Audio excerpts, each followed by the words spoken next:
John is cleaning his gun thoroughly and watching a movie. He seems upset, kills an undead, writes goodbye June and aims for himself. Shoots undead, takes aim again and another undead is here. He kills it instead. Gets up, he is going to clean bridge.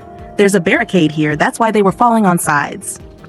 He gets to Bill's store and undeads are outside. He attracts and kills them all at once, and last one as well. Gets inside and asks for no fight. He doesn't mind if he wants who is inside. There's blood. Here is Dakota. She's running from her sis and she can say the same about him. That barrier on the bridge, he did that. He came here to see the bridge since undeads were flowing to his cabin. Doing barricade, Morgan's stitches opened and she fixed it. He tells him that someone helped. He woke up, but nobody was there. Here he has included her name as well. He's seeing a ghost. Ginny's rangers were on him, and they got split from Alicia and Charlie. Someone is here. He hides them. A ranger is here. They hide as he comes around shelves. Marcus checks the list and tells Hill that John was here. Hill can't hear. He leaves to get a signal. They get out. He asks them to leave for his safer cabin. He learned to make food when he used to come here every summer in childhood. Morgan tells him about the place, that it has fish and water, and it'll be good to have a cooker. June makes better than him. He's here for a few weeks. He doesn't want to talk about why June isn't here. His settlement is 65 kilometers north. His truck has fuel to drop him. He wants his skills since there's happening no deal. Ginny still would want to have her sis. If they'll do so, a fight will happen. That's why he'll need him. She asks about a piece of knife. Piece of one which killed Cameron. He couldn't find the other part. Morgan says you're doing it again. Ginny is on the radio and wants to talk to him. It's Grace. She and the baby are fine. It has gotten 7 months now. He wants her rangers to move away. They'll kill her as well. Ginny threatens that if someone hurts Dakota, she will kill everyone there. Morgan says he needs to come. John says he doesn't want to take any life. Morgan says he's a ghost and wants to give everyone a chance and to the baby. John urges that he can't do it. He'll help them cross the bridge. They pack ammo. There's firing. The car tire is gone. It's a ranger. He takes Morgan with a rope. Dakota tries to turn on the truck. He takes an aim and the ranger is down. They get to him. He's fine. The ranger is dead and he makes sure of it. They bury him. Morgan says sorry. John says he pulled you with the rope. Morgan says, but I didn't die because he stopped him. He wants John because they don't want to be like Ginny. John will take them on a canoe to Bill's store and they'll find another truck. Morgan can't risk it. He says, what about that? That one is rusting since his childhood. It is his dad's. Morgan has worked as a mechanic and can start it with a battery and a distributor cap. His dad used to say that it's not too late to learn something, to improve a mistake, and to start a Chevy truck. There are wrecked cars nearby, and rangers can't get there. He and Dakota go for it. She asks about his guns. Dad sent them to him. He never showed himself. He went to a cabin in the north alone, leaving him and Mama. Sometimes he used to send an occasional card and a call per year, but then disappeared entirely. He did something wrong for good reasons. Dakota says it seems like he was punishing himself like him. They have to take something else. Dakota says he shouldn't be worried about Janice since it's a common thing now. He knocks on the door and opens it. Nobody is here. He's here to have a door. Morgan is here. He found his words. After crossing the bridge, he is supposed to come back.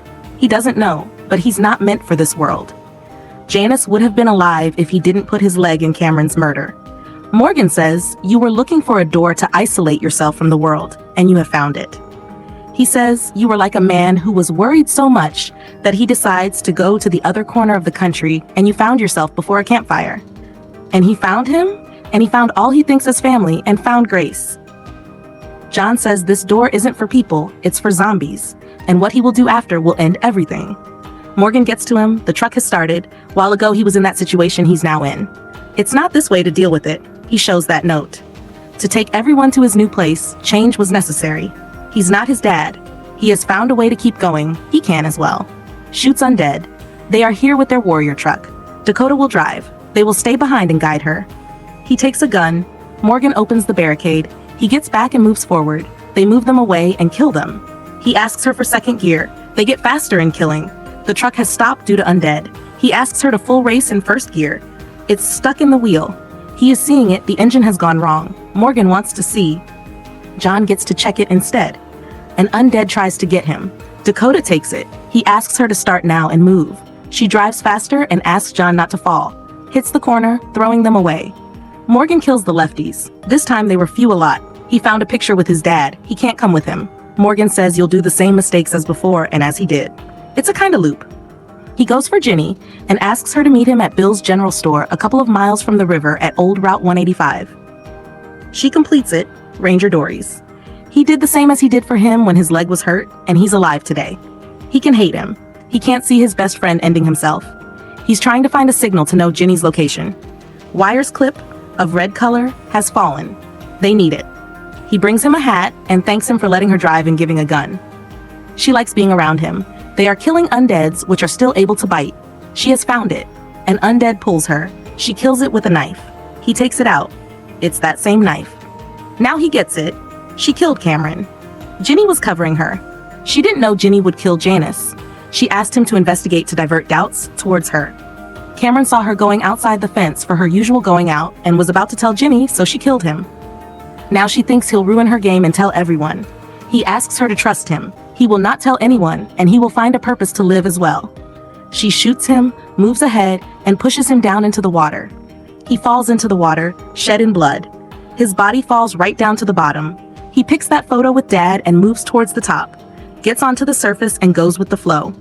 Morgan gets here. He asks about John. She says he must be somewhere in the river, shedding in blood. He sees her knife. He takes her at a point. She tells him that she had saved him in church. She was there. She followed Ginny to see her dying, stitched him, and wrote him that note. She wants him to kill her sister. She says he's breathing because he's the only human left who can kill her. Ginny is at the cabin. Morgan informs them about John flowing towards them. She sends rangers to find him. Dwight has brought them here. Morgan asks him to speed up making walls and asks Sherry to collect more ammo. She asks her to talk to Hill. He's here. She gets to him. He has turned. He's an undead now. John is dead. He gets to her. She puts him to rest and stays there.